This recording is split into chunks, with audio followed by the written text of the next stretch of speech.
Hello, everyone, and welcome to Hit and Hustle from IrishSportsDaily.com. I'm your host, Greg Flammang, and with me, as always, is Jamie Uyeyama, Mr. Jamie University. It is Tuesday, May 6th, and we did get some news on Notre Dame and Clemson, the series starting. We're going to talk about that today, and then we're going to do a little Notre Dame buy or sell on various topics regarding Notre Dame football team recruiting and kind of the national landscape where Notre Dame fits into that.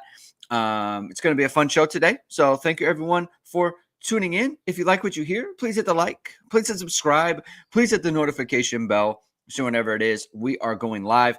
Links to the podcast are in the description below. And as always, the show is brought to you by ESQ Clothing, founded by Notre Dame alum Ge Wang. You've seen ESQ on all of your favorite Notre Dame players and coaches. With over a decade of making the best custom clothing available, ESQ will help you look and feel your best in 2025, from a perfect fitting suit or sport coat, shirt or bomber jacket, or the perfect tuxedo for wedding season. Check out Ge's amazing work at esqclothing.com. Book an appointment to upgrade your wardrobe today. Mention ISD and get 10% off your entire purchase. That's esqclothing.com. As a reminder, we recorded a Power Hour yesterday. We talked a lot about recruiting and Notre Dame's offensive targets, offensive skill targets specifically. So check that out. That's on our YouTube page. That's sort of some of the content that we are putting out. So check us out there. Early comment from Isaac K. Jamie. I can't believe we are still doing the Penn State hype. It's literally gotten worse since last week. This is a great job by Isaac K. because we are literally going to talk about this later on in the show when we do our buy or sell topics. This is a topic that I was specifically thinking about. So that's a good job by Isaac K to forward look into what the show's I need to ask, because Isaac brought this up last week too. Does Isaac live in Pennsylvania? I just have a feeling. It's possible. Are you in the country? Are you in Penn State country, Isaac? Is that interesting? Joel Klatt has them number one. Yes. He is in the trenches in Central PA. Because he brought it up twice the last 2 weeks, so I figured. I think Isaac's out there fighting for his life out there. So we wish him well. But we'll talk about that. We'll talk about that a little bit later. Some breaking news today. I think it was Hale. What's his name? David Hale. David Hale from ESPN. I think he put this out, and then Ross Dellinger kind of quickly followed up on that. I think they both got the text around the same time.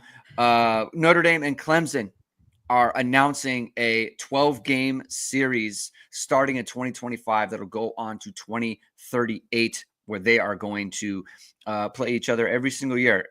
This was signaled, I think, earlier in the offseason that Notre Dame was going to be playing Clemson a lot more. It was also noted they're going to play Miami a lot more. They're going to play Florida State a lot more. And so this is a big deal, right? It's basically, there's been a bit of a rivalry with Notre Dame and Clemson, kind of going back to, 2015 when they had that overtime game in Clemson. That Notre Dame and Clemson played in 2018 in the playoffs. And then 2020, that was a great game. And, there have been some subsequent matchups. 22 was a great game for Notre Dame. 23 was a great game for Clemson, right? And so now this is going to become a thing where the teams are playing each other every single year. And so that's how rivalries are made, right? There's going to be a whole generation of Notre Dame fans and players who are playing Clemson every single year. Jamie, your kind of take on this, how you're feeling about it, and what you think this means for Notre Dame and Clemson and kind of Notre Dame's program going forward. I think it's great for both programs. I really do. I really think, specifically for Notre Dame, I think it's great insurance for, whatever happens with USC. I think that was something that they kind of needed to kind of plan ahead for, because USC has basically been hinting that they were going to, back out of playing Notre Dame on an annual basis. And I think Notre Dame needs at least one kind of marquee rivalry that they play every year, right? And obviously we know that even if they continue to play Stanford and Navy every year, those aren't marquee rivalries. Like they're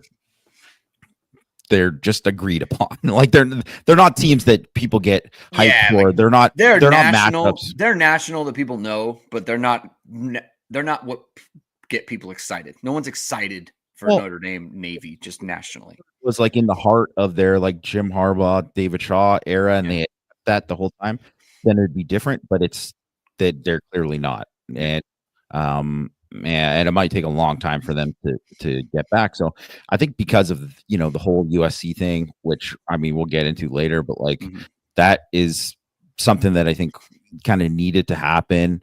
I think that it's a good thing because rivalries are good. Like rivalries in college football are good. That they get people excited. I think Notre Dame, there's reason to like believe that this is like could have built up to a real rivalry when you look at like how the games have gone. And I think you can go all the way back to like, that 2015 game, which was like a significant win for Clemson at that time. And, that was obviously like, one of those games that I think for people in that year that was one of the best college football games that year. And in terms of just like two teams that normally don't play each other, that it was just super entertaining game that went down to the wire. 2018, they play again. And I think it was like a measuring stick game because that was like Clemson at the peak of their powers. Yeah. And then Notre Dame clearly was not at that level, at a national championship level at that time, although they went undefeated in the regular season. And then 2020, that's a game that Brian Kelly never won. He'd never won a game like that during his entire time at Notre Dame, and they won that game. Which was a huge game, two undefeated teams. It was a massive, massive game.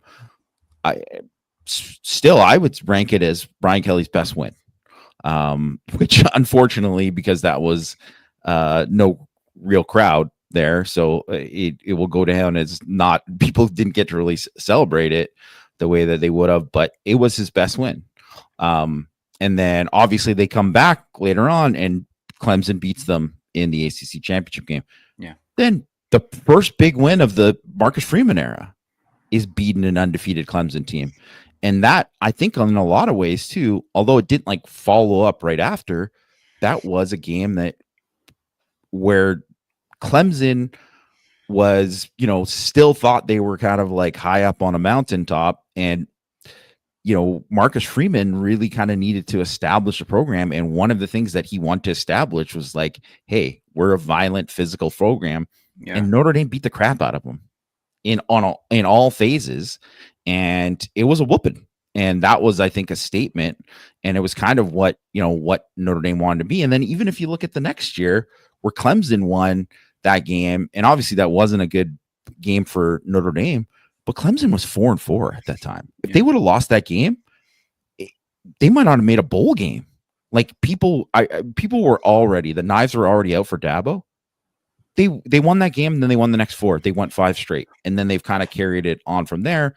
And you look at both this year, Notre Dame is one of the top teams in the country coming into the season. Clemson's going to be one of the top teams coming into the season. And I mean, who knows? It's 12 years. It's a long time. We'll see who's coaching and all that kind of stuff at that time. But there's no reason why it's not going to be 2 marquee programs there.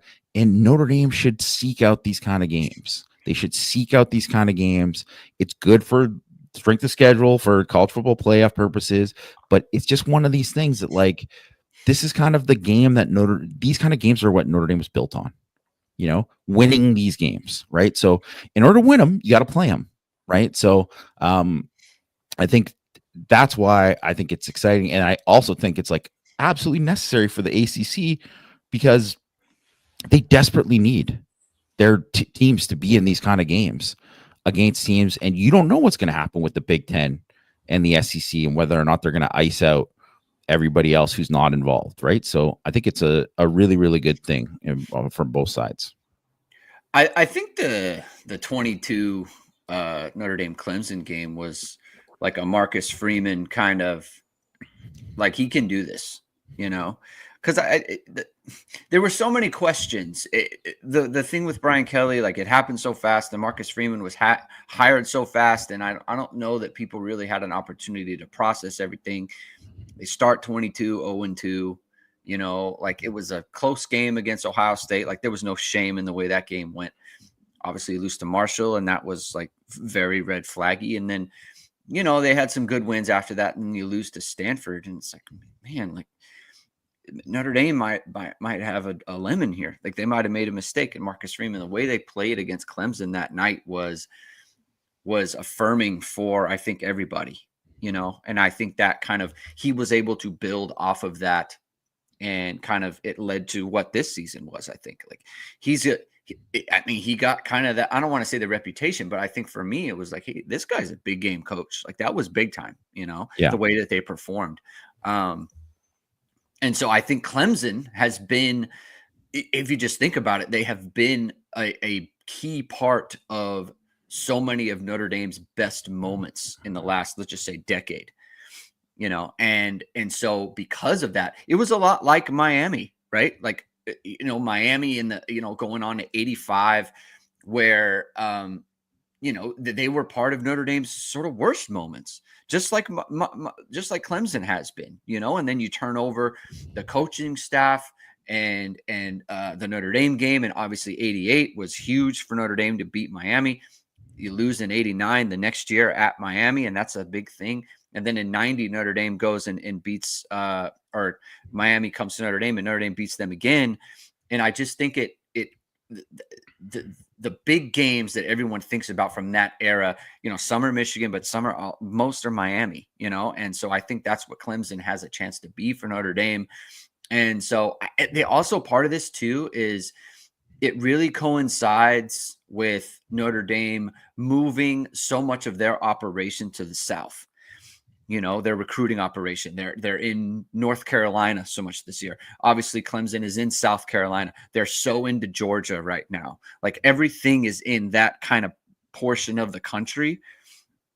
And, you know, they're getting a lot more into Florida. They have, I don't want to say they've pulled back from California, but they kind of have, you know, like they have discovered that it's going to be the Midwest and towards the South. And that's where their bread and butter is going to be. That's where they're getting their best players from right now. And obviously KVA is from California, right? Like they're going to have those, you know, they have the Catholic schools out here with Servite, St. John Bosco, and Mater Dei. Like they have those Catholic schools, Bosco and Servite specifically.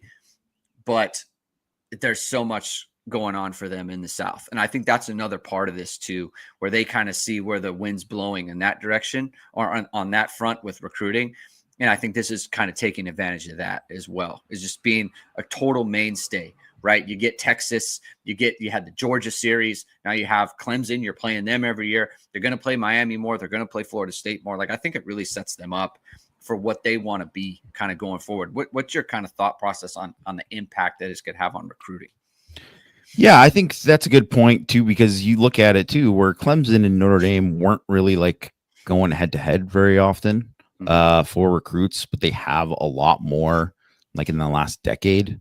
I think that's definitely been a thing, and it's not like just like Will Shipley, but there's been like a number of guys that they've gone head to head for.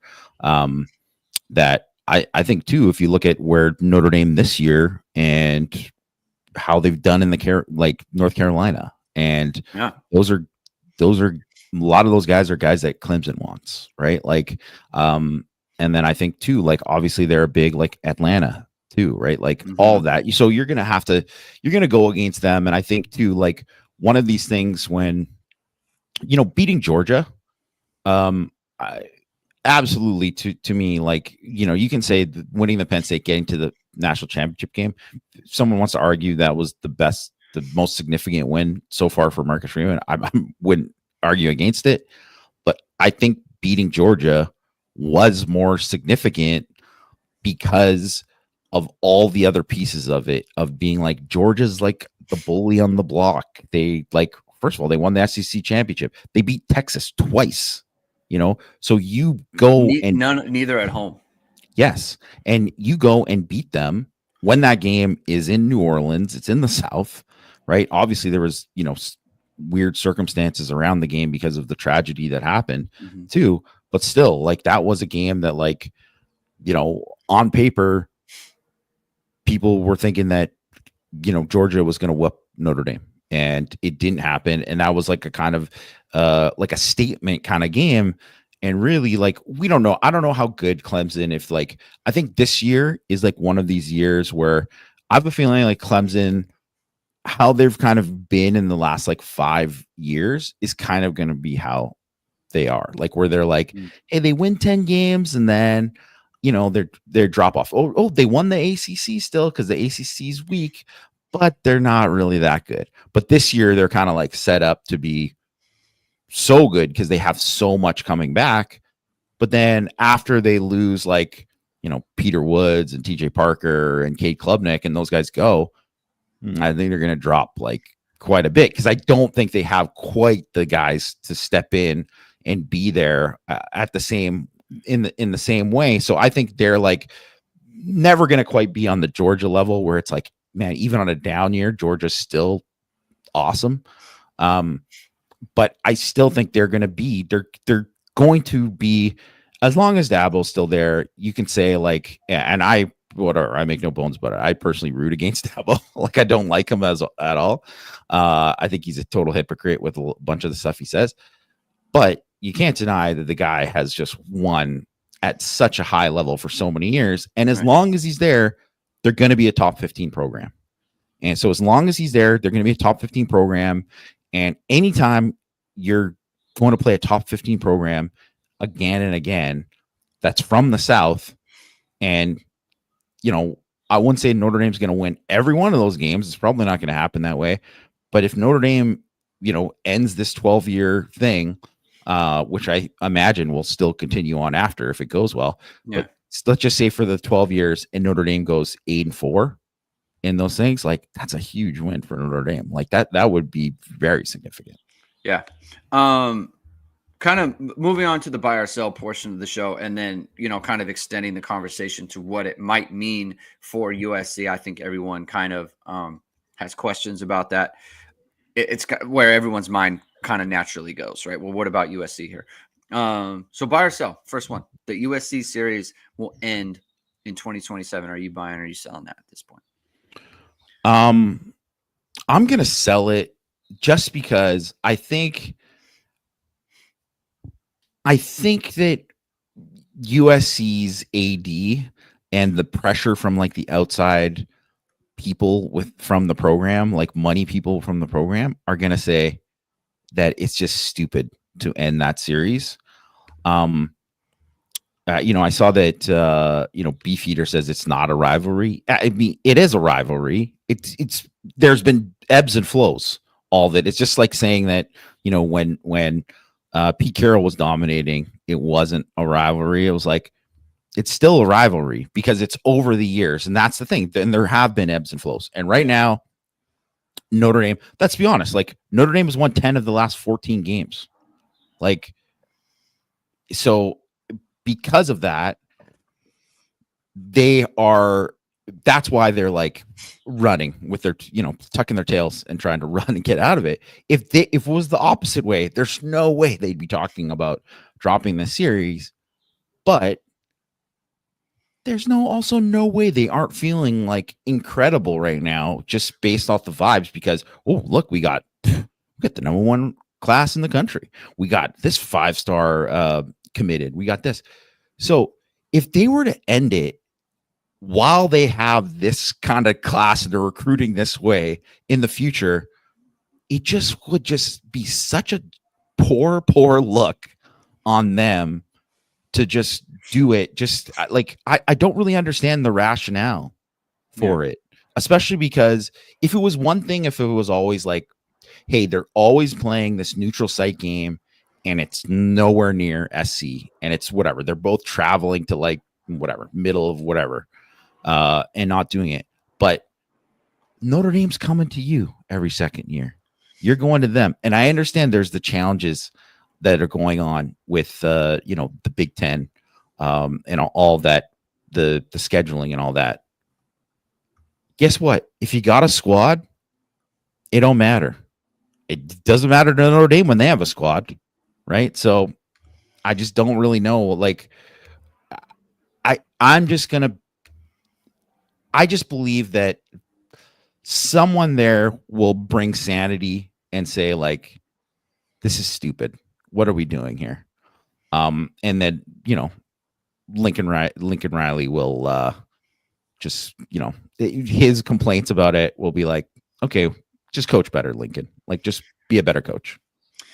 Yeah, like it's interesting to me. Like, I had kind of two minds of this because it's been brought up enough times by people who matter, right? Like Lincoln Riley brought it up. It's one thing when sometimes these things are like they're products of the internet, where it's like someone brings it up on a Twitter account and it becomes like a talking point, and then that bleeds its way into shows like ours. Whereas, like, this is things that Lincoln Riley has said. These are things that our president has talked about, like, openly, not on background. That to me is the part where it's kind of like, do they really want to do this? But like Notre Dame has never really been open to it, I guess. Like, they've never been like, yeah, like, maybe that's a good idea. Like, they've always been kind of like, I don't know, like, we think the rivalry is good. Like, we think the game is good. So why don't we just continue? And then they're always like, but, we'll see. Right. So I think Notre Dame has never really broached it. But I think for USC, I think it is in their mind. I do agree with you that right now, if it were to happen like this offseason, it would look weak and sad. Right. But like, it doesn't it kind of have to happen this offseason? I have no idea. I have no idea. Because I don't think they ever take it to that last year, like it's always. Yeah. I mean, I think that would be a signal if they did take it to the last year, right? Like, that would be kind of like a signal, Well, because I remember the Michigan thing, which was just hilarious. It was like Jack Swarbrick just like handed the guy who used to run Domino's a piece of paper and just was like, yeah, hey, we're ending this or whatever. What a flex. But and no worries, Beefeater. It's whatever. It wasn't a big deal about your point about the rivalry. But I don't know. Like, you're right that them bringing it up definitely was just so but also, dude, like, Chad Bowden seems to have a lot of pull in the program, and this guy is like trying to taunt Notre Dame with standard definition clips of old SC games. It's like, you think this guy doesn't want to actually play Notre Dame anymore? It sounds to me like he's kind of all about it. I mean, I guess he is a lot about hype and maybe not as much substance, but like, does kind of seem like he would be someone who would be very in favor of like keeping it. I thought Beefeater made a good point at the bottom of this, where he said Chad talks like he doesn't have to deal with the consequences. That that could be a good point. Yeah. Like, I actually kind of agree. He does kind of talk like a guy where it's like, I don't actually have to deal with this, or like, he can F around, but he doesn't have to find out. Yeah, he doesn't have to find out, right? Like, he can kind of do the bluster, but like, oh, the rivalry's ending, it doesn't make sense for us. They can always talk their way out of that sort of thing. So that Beef, that's a good point by you. So I don't know, we'll see. I hope it doesn't, right? Just because it's always been a big part of my life as a Southern California native. But look, I think that things just kind of end sometimes, and especially the sport is changing so much. I think that with USC making the move to the Big Ten, which is just kind of like it's kind of like a small timey thing to do. It's like, you don't need to be doing that. And the fact that they did it kind of like shows me that they're like a following. They're followers, not leaders, kind of thing. And so I just feel like once you make a move like that is so out of character, and you blow up the Pac-10 or the Pac-12 or whatever it is, like, you're willing to take other steps too. So we'll see. I mean, I hope not, but we'll see how it goes. Jamie, so a couple of weeks ago we did buy or sell, and I had a buy or sell topic up about Javian Osborne, and I didn't put buy or sell on the thing. I just said Javian Osborne commits to Notre Dame. And I was like, oh, I better change this so people don't think he is actually committed yet. He has committed since then. I did want to talk about him a little bit because again, you and Mike were on Power Hour, and I'm producing the show and I was listening to you guys talk about him, but I wanted to kind of chime in on this a little bit. I think he's like, and I heard this actually on the Irish Illustrated pod too, because Tim Priester had compared him favorably to Tarean Folston, and I think that's astute. Here's the difference, right? Like, I think as I recall Tarean Folston's highlights from high school, he was very much like he was a big jump cut guy. Huge jump cut guy. Their offense was kind of geared towards like they would manipulate ways to get him outside and get him into space, right? And then he could operate from there. The thing I like about Osborne, and you'll see it on this play here coming up, whereas like this is just like inside run, and he presses the hole and then makes a jump cut outside and turns it into an explosive, right?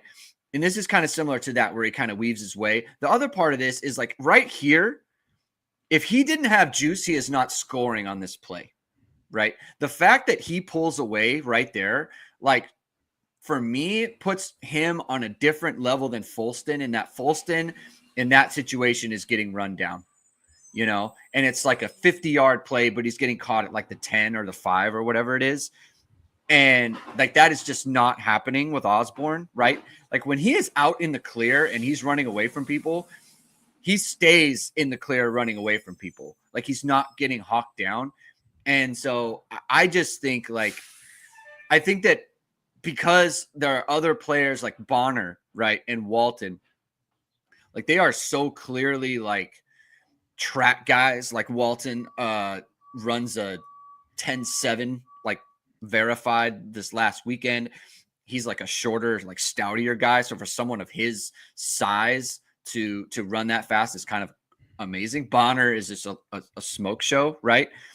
I think because they are so fast, like people kind of put Osborne in that, like, well, he's like the Thunder version of this. Like, I think Osborne, I'm a little bit higher on Osborne's like long speed than I think maybe most people are. I'm kind of curious where you come out on that, because I just think that that's a part of his game that is severely underrated. Like I don't know that he's at JD Price level, but I don't think he's that far off that. Yeah, well, that's the thing to me, is that I just don't think that – I do think he has long speed. Like, he's a guy who's like, if he gets space, yeah, he's going to take it the distance. I think that's something. But I do think he has the long speed. I just don't think, if I was going to say to Price, and which is why I compared him to like Woody Marks was the guy that I comped him to. Obviously, he the USC back, who was like – same kind of thing, compact guy who like really like just big time jump cuts, great inside runner, and had good burst, and could, you know, do some things with it. See, here's the thing: Tom Rangers is saying he ran like a 10.76 or something. That's what he reported that, but that is not reported. I never saw that anywhere else other than his huddle. And I always am like, it also says he runs a 4.4 something in his huddle. And maybe he has run that, but those aren't like verified from like, he didn't run that 4.4 at a, you know, an Under Armour UC report camp or whatever, right? He didn't run it at the Army Combine. He didn't run that 10.76. That isn't like, you can't find it on Mile Split or anything like that. Like he ran 11.05 is his 100 I'm meters. seeing 11.05 PR. And by the way, 11.05 for a sophomore is a good time. He ran that is as a junior. He ran as a junior. I have it as 11.05 2024 outdoor. That's the last I have. I don't have okay. 2025. Okay. Well then, yeah. So I haven't seen that 10.76, whatever. Either way, but if I'm watching him this is the only thing about his long speed, is that I think his sophomore film, which not to say that he won't be this guy, but he had more of that JD Price, like 0 to 60 burst, like boom. Yeah.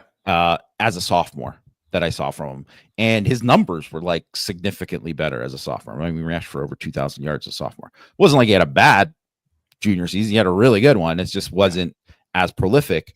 So that would be my only question, is just like, well, is he going to be the guy who he was as a sophomore? Was there something else? Like, you don't know if there's like an injury or something that maybe prevented him from being like just having that little bit extra.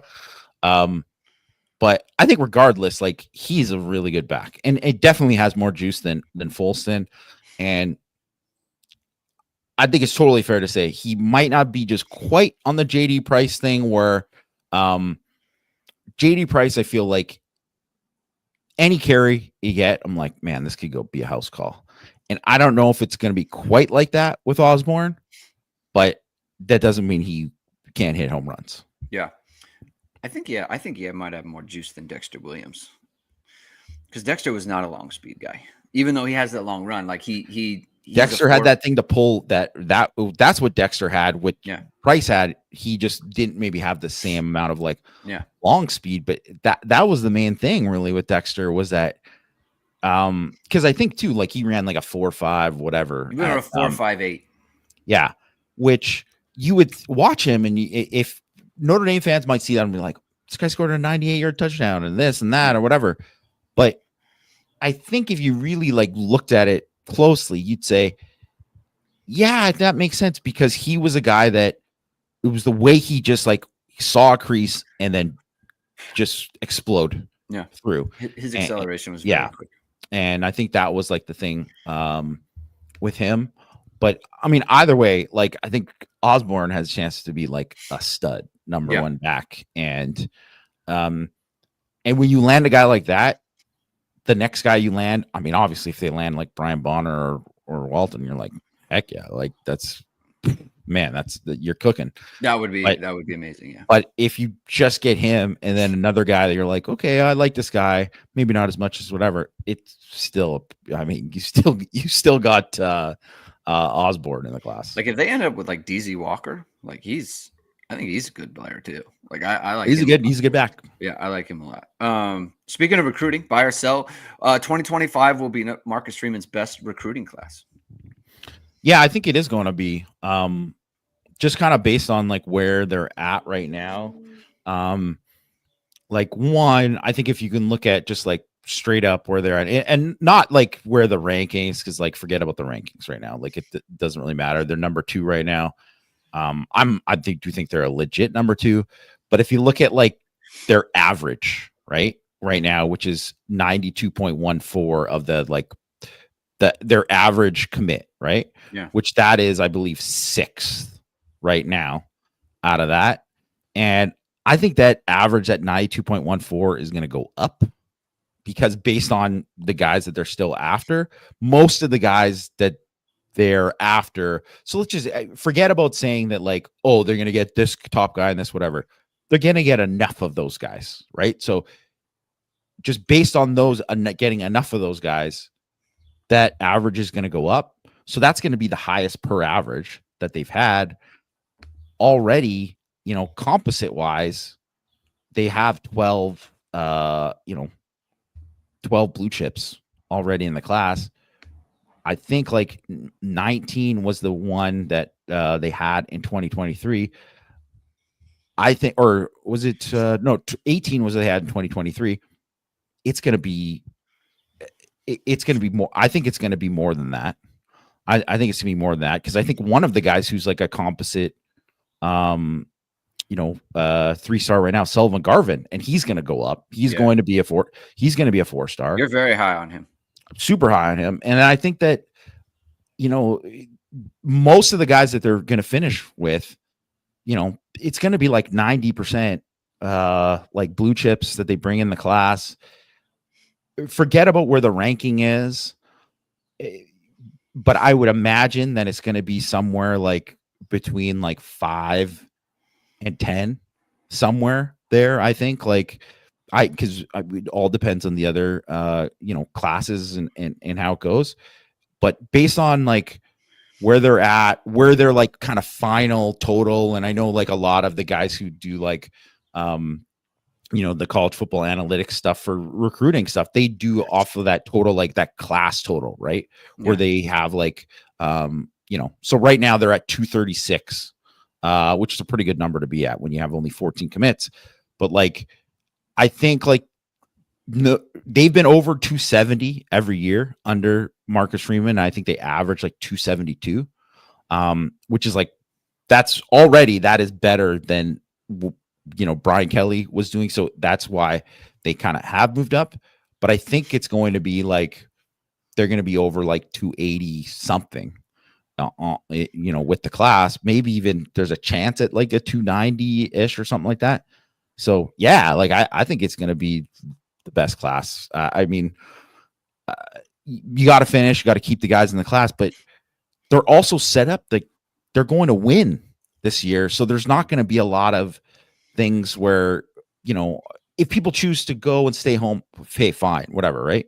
But how they're kind of set up, it's like, there's not going to be bad vibes around the program. Like they're going to lose guys like it's, 2016 or anything like that. Yeah. I think because of where the good players are in what positions, like when you have Rodney Dunham as the edge rusher, you have Ewatade, who's like he's gonna like blow up, right? He's already kind of he's kind of similar to Kyle Hamilton, where it was like his ranking was one thing, but like every school was after him. Like Georgia thought he was a priority. Ohio State thought he was a priority. Like Clemson was heavy after him, right? Like all of the schools knew, like, hey, this guy is legit, right? And I think that's true of Ewatade as well. And then you look at like tight end, like, man, if they end up with Ludwig or Bremer, like I think those guys are really good. Like I like Evan Jacobson is a good player, right? And like last year to be like, yes, like Evan Jacobson, like this is big time. I think Ludwig and Bremer are like special. And I know that you were high on Ludwig yesterday on Power Hour, but I just think he's a special player. I think their running back class is going to be good.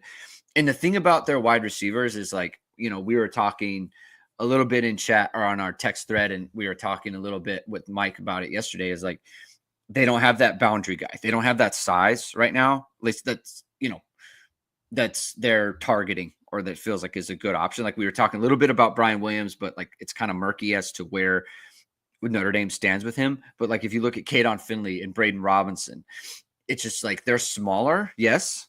Like Bubba Frazier they have, who's just legit 10-5 guy, like if you're going to be smaller, be a burner. Like Braden Robinson is an absolute smoke show.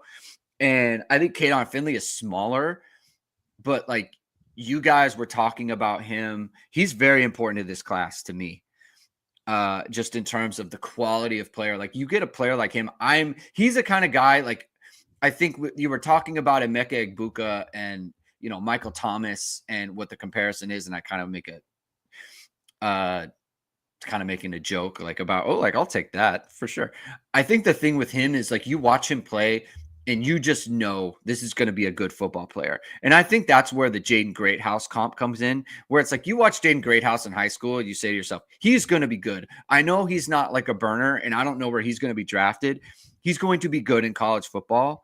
And that's what I think about Kadon Finley. Like Kadon Finley has like run after catch that Jaden Greathouse just never really had, and that's fine, right? Because Jaden Greathouse was a better route runner and all those other things. But I think he's important to this class. But the fact that they can bring in so much speed on offense is just kind of like, man, you know how I feel about rankings and recruiting rankings. And I think they're a sham. And that whole industry is just kind of like jump the shark a little bit. But if you just look at the type of player that they're bringing in, I think it's just a lot more explosive.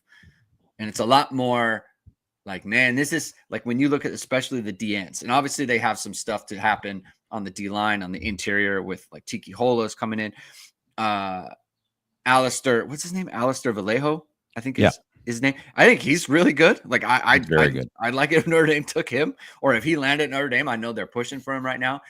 Elijah Golden is a good player, right? So like they have some stuff to figure out on the D tackles. I think they're going to end up with a good class there, just based on the numbers and who's kind of leaning to them. It's just like where they're good is the part that really kind of gets my ears perked up. Well, I think too, and I think you brought up a good point too about like, kind of like where the recruiting industry will see stuff, and it is a good thing to look at. Okay, recruiting rankings, like it is good to have higher ranked things, but I think it's more important to have, did you meet your needs? Like, did you hit all the things that you needed in the class? And right now, it looks like they're going to hit everything that they need in the class. They're in a very good position, right? Yeah. Things change, of course. But like, I think there's been a ton of times where they've had, like, even if you look at, say, the highest ranked of the Brian Kelly era was that 2013 class, right? We'll rank 5th overall. Go back and look at that class, and you can see holes in the class, like, regardless of the rankings. They missed it. They didn't take enough D linemen, right? They didn't get, the edge rushers that they wanted in that class. They were missing at like other positions, like at linebacker, they didn't hit, right? Like that was like, Bob Diaco, just truly not a great recruiter at all. Not to bring up old wounds or anything like that, but he and when you look at this class, and you can maybe say like, okay, you wish they got this guy or that guy, whatever. That happens in every class, but you're going to look at it and say like, man, they really got like 3 good linebackers, or they got the 2 good tight ends, and they got this, and they got everything really, right? And that doesn't happen a lot, where you hit all the kind of numbers that you want. That has never happened as long as I've done this job. They've always missed something where it's like receiver or whatever. And still, yes, receiver, there's still a question there too about like, because I think the margin for errors is slimmer there than it is at other positions based on who, they're after.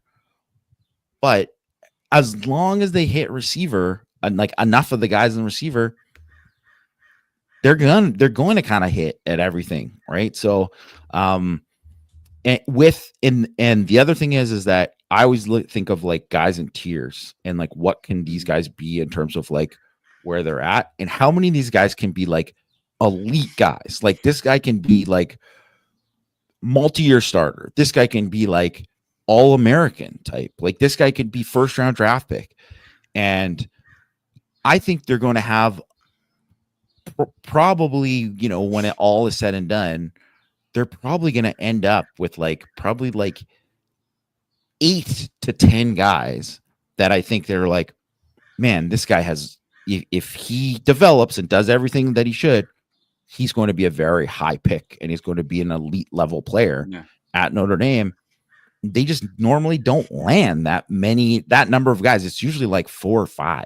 So if they can get like 8 to 10 there, it changes things. Yeah. Like it's one thing to have a need at like Viper or D end, and it's another thing to meet the need with like someone like Rodney Dunham, and that's something that Notre Dame has, like, sometimes they've met needs, but they haven't met needs with the type of quality that they can bring in to this class. Right. And so it's a combination of meeting needs. It's a combination of being high quality. It's true of Notre Dame's recruiting class, and it could be true of your media company too, Jamie. If you go with VSR Media, founded by Notre Dame football pregame host and Emmy award-winning anchor Vahid Sadrazadeh, VSR can meet your needs, and it can provide high quality with professional cinematic video and photo. Whether you're looking for a collegiate or pro-level highlight reel, have a personal story to tell, or aiming to diversify and grow your business, VSR Media specializes in short and long-form video storytelling, social media management, and website design. VSR Media also captures professional headshots, senior and sports photos. Contact them at vsrmediacompany.com. Mention Irish Sports Daily to receive 20% off your first project. Visit them online or give them a call at 574-800 9106. Let's go on to our next topic. Buy or sell. Notre Dame is underrated nationally. And I could just kind of put this in. Notre Dame is overrated. Oh, I'm sorry. Penn State is overrated nationally. We could do that as well. Because that was what kind of brought this up, like Joel Klatt. Listen, look, it's all about content, and I understand, and I'm not trying to go crazy. It's like post-spring or whatever it might be, okay? It is what it is. Penn State at 1. What's going on? Well, why are we doing this? I feel like at some point the quarterback needs to play well against a team that's good.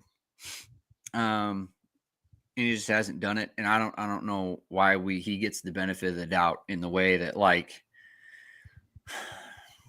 why does Arch get the benefit of the doubt too? I know he's good, and I'm confident he's good, but like he gets so much benefit of the doubt in the way that Notre Dame just kind of doesn't. I think that's kind of weird, right? But do you think Notre Dame is underrated? Usually they're about 6, 7. I know Andy Staples had him at 3, so that's good job by you, Andy Staples. But generally speaking, they're around 6, 7, 8. Do you think Notre Dame is underrated on a national level? I mean, if they're not top 5, then I think yes.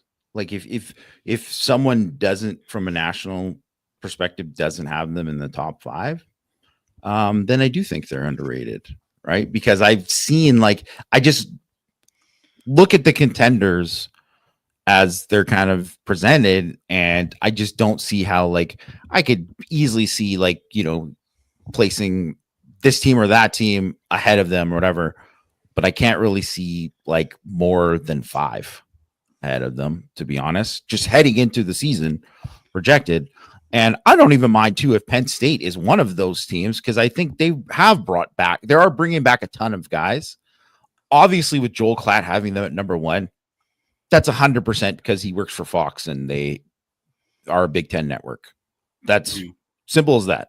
It's like his job is to be the Big Ten's getting disrespected guys, just like the SEC, the ESPN is like the SEC, this whatever. That's how it works. You promote your own brand, that's what these guys do. Okay, good for them. But which is also too why it's hard to take any of these national pundit guys seriously, because a lot of them have extreme biases.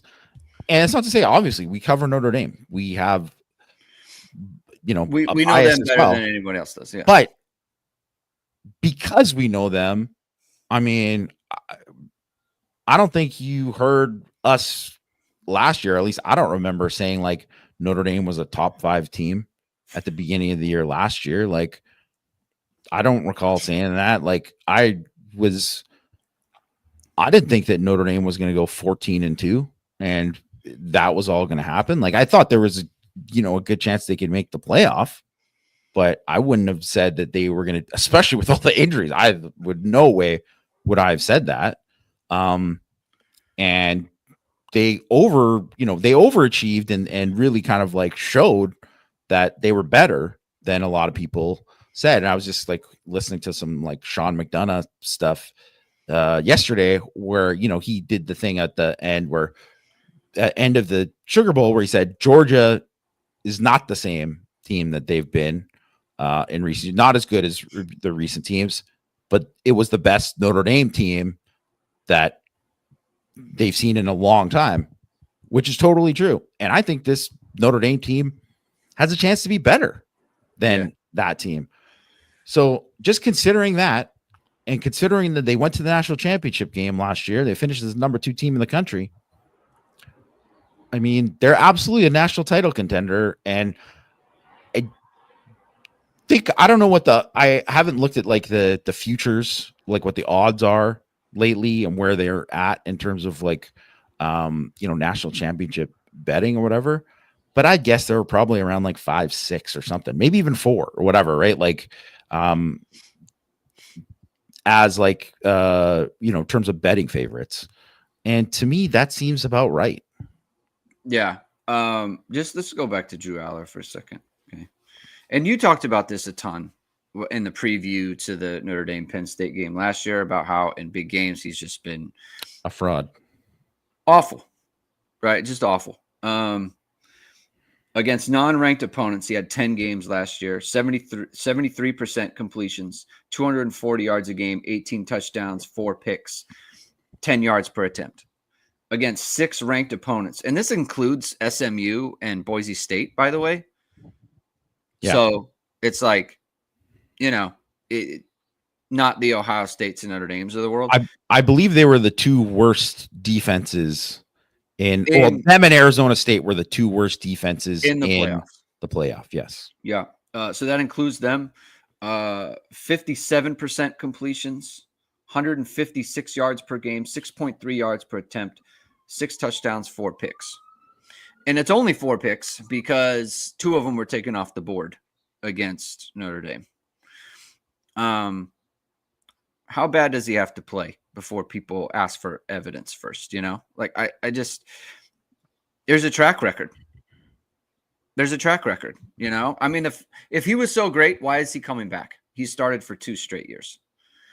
You just don't see a 3-year starter like this in college football. It is just, they are good because of their running game and the offensive coordinator who can scheme up whatever. And guys are running free all over the place, which is like, look, if you want to rank it because of the old coordinator, then that's great. But just don't have it tell me that Drew Aller is like a top 5 pick or whatever it is. Like, it's just, I'm all set not to hear that anymore. I just want to point out too that because I just am looking at their schedule right now, it should be illegal to play these kind of non-conference schedules. Like, you should be eliminated from the college football playoff.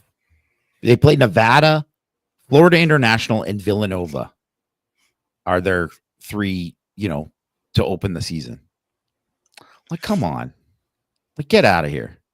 Like, that's just... yes, I understand they're playing 9 Big Ten games. Get out of here.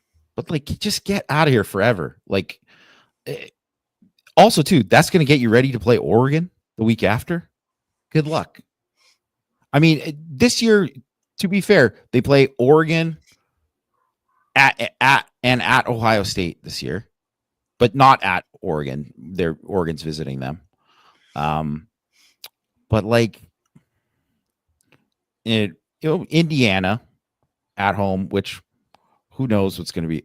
Cignetti too. Just shut up. Just shut up, Cignetti. I love Cignetti. Oh, Notre Dame's paying.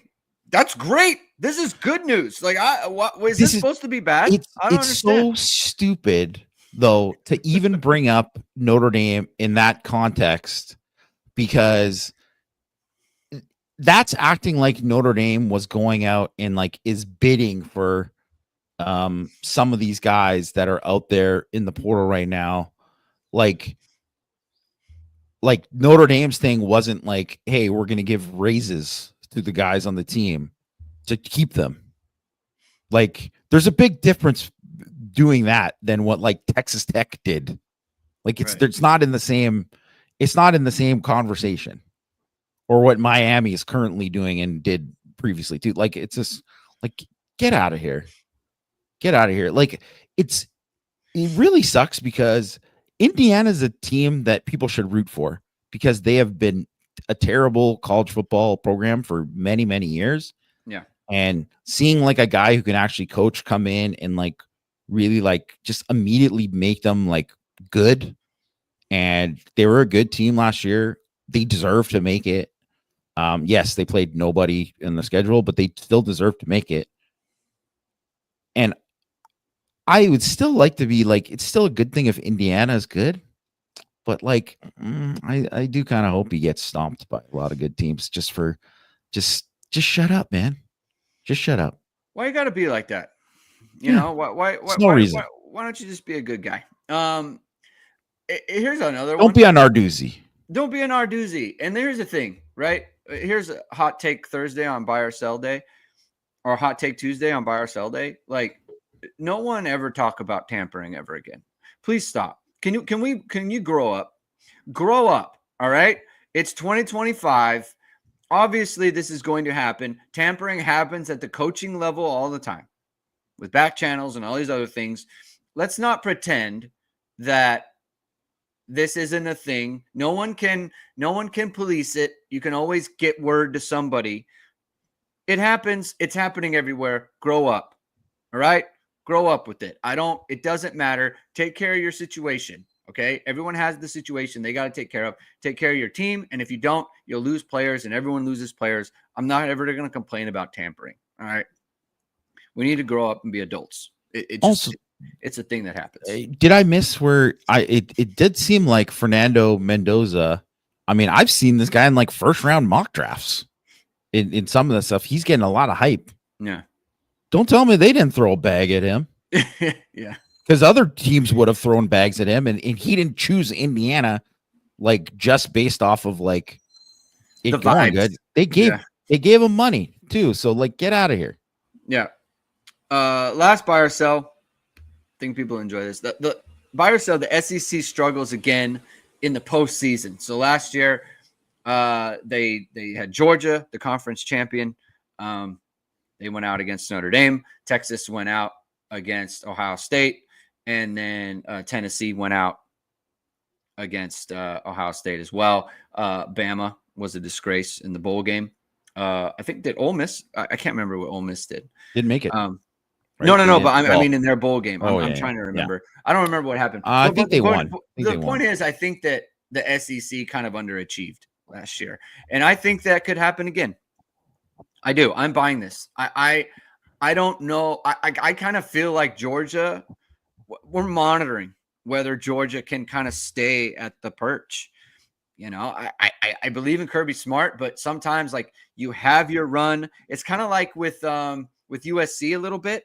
They had their run of dominance and then they fell. Clemson, they had their run of dominance and then they fell a little bit. I feel like Georgia might not go up to that next level. I'm kind of curious to see if that happens. I'm wondering how you feel about this. I think that the one thing that I think is interesting about the SEC this year is I think if you look at, say, like the three most talented teams on paper, Texas, Georgia, Alabama, based on how they've recruited, and like if you look at like guys who potential first round picks and these way too early mock drafts and all that, they have the most guys out of those teams. Although there's not a lot of Georgia guys, so that's one thing too where I could see Georgia. I mean, there's definitely guys on Georgia like KJ Bolden's going to be like just a freaking dude. Like he's going to be awesome. Clear, I'm not predicting like 8-4. Yeah. You're just saying like in the postseason. You're just saying not undefeated. They're going to win a national championship. Yeah. But I do think it does feel like they kind of wasted some of those high picks from last year, Georgia, and I don't know. Like the jury's out on Stockton. I think they still have they're kind of relying on guys like Zachariah Branch and Noah Thomas. Like I don't know, right? So I do think that Georgia. I definitely don't think that they are where normally you would just pencil them in as just a favorite. Yeah. And to me, they are like, yes, of course, they are somewhere in the mix. Like they have talent on the team to win a national championship. But I don't know. Texas, I do think, is like, even though they lost a ton of guys, but they still have in there. I think they're kind of young for the most part in terms of like their top guys. Like, because I think like Arch Manning is probably going to be better the next year. Like he's going to be good this year. I think he's going to be good. And like Colin Simmons is going to be awesome, but it's like, he's still got another year. He was a freshman last year. Like there's a bunch of guys like that where I think like they're kind of built more for that next year. So that's going to be interesting. I think it's all going to depend on Arch. And I would say because you look at like Alabama, like, do they have a quarterback? Like, what's the deal there? Also, too, like do they have a defense? Because I don't know if they're going to play that Nick Saban defense. Like, that's still like kind of a question for me. And then I think of like all these other teams, like it's such a huge turnover. The Ole Miss, like they're turning over the roster really. Mm-hmm. And they've been doing it a lot with obviously transfers and stuff, but it's not going to be easy. BK, they bought a ton of guys in the portal. They have like a bunch of guys coming in.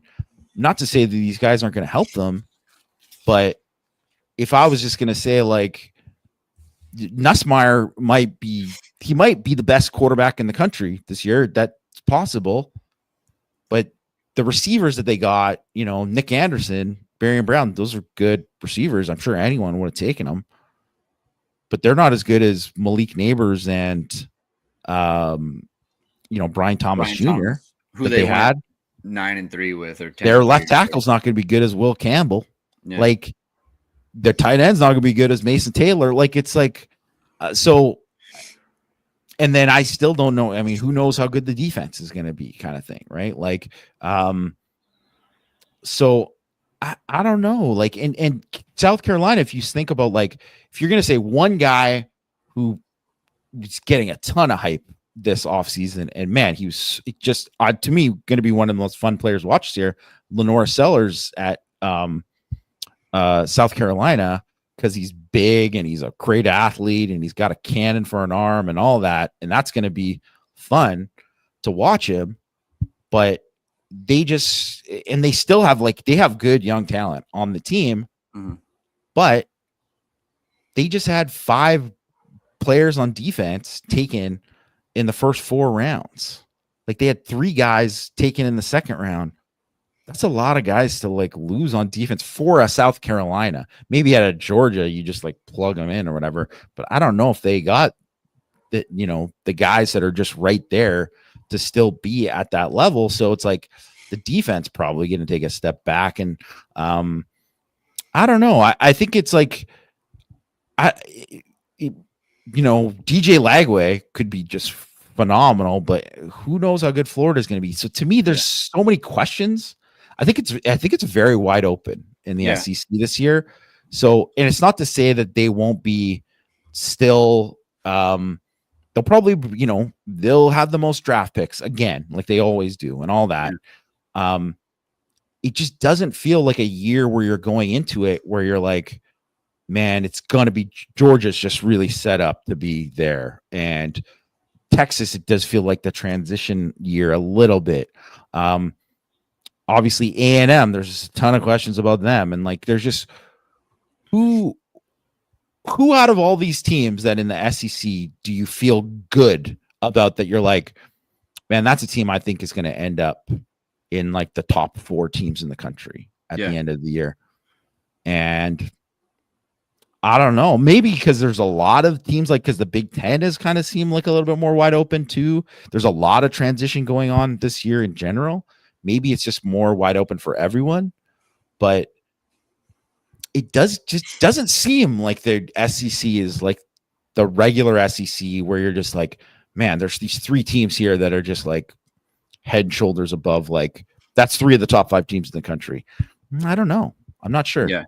And the thing is like, so like South Carolina to me seems like a school where it's like, they got to backdoor it in. It's like last year kind of where it's like they lost 2 games early and then it's like, oh, they're playing really well, and it's like, oh, they might be they might be someone who might be the 11th seed or the 10th seed. Like they have to, I don't think they can be like, have the spotlight on them all year. It just seems like that's the type of program that they are. With Georgia, like, again, they seem to be on a come down. I think you made a good point about Texas. Like Texas is trying to get to that level, right? So they're kind of a wild card to me. I think Lagway with Florida is kind of a big wild card to me. The thing with BK is, what's his special sauce? I don't know how he differentiates himself from like the other coaches in the other programs. He's been in like Notre Dame. He's been at Notre Dame long enough. He's been at LSU, I think, long enough now to where it's kind of like, hey, man, what is the special thing that you bring that gives you an edge over everybody else? Because like for Marcus Freeman, you look, that's a big game coach. He is a big game coach. There's whatever you want to say about him, his teams show up in big games, and like that is something that you can just count on. You can't count on that with BK. There's just too many bad results, So like, and this is kind of where I kind of look at nationally, man, Notre Dame, they've got the quarterback question, and that's kind of it. Yeah, that's the biggest one. That's why I'm kind of long on Notre Dame. It's just kind of, you look at what they have, and you look at the fact that their coaching staff beyond, Chris Ash and, Al Golden, which is big, but like you also have the rest of that staff stayed intact. The only thing they lost was the coordinator. Everyone else stayed. It's just kind of like the Notre Dame's in a good spot. So that's kind of where I'm at with Notre Dame and that conversation in the SEC and everything. I think Notre Dame's in a really good spot nationally.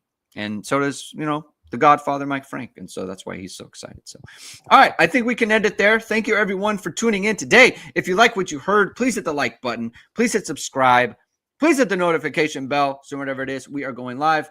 Links to the podcast, as always, will be in the description below. Jamie and I will be back on Thursday talking more Notre Dame football. So look for us then. Have a good rest of your day, everyone. We will talk to you soon. Keep hitting and hustling.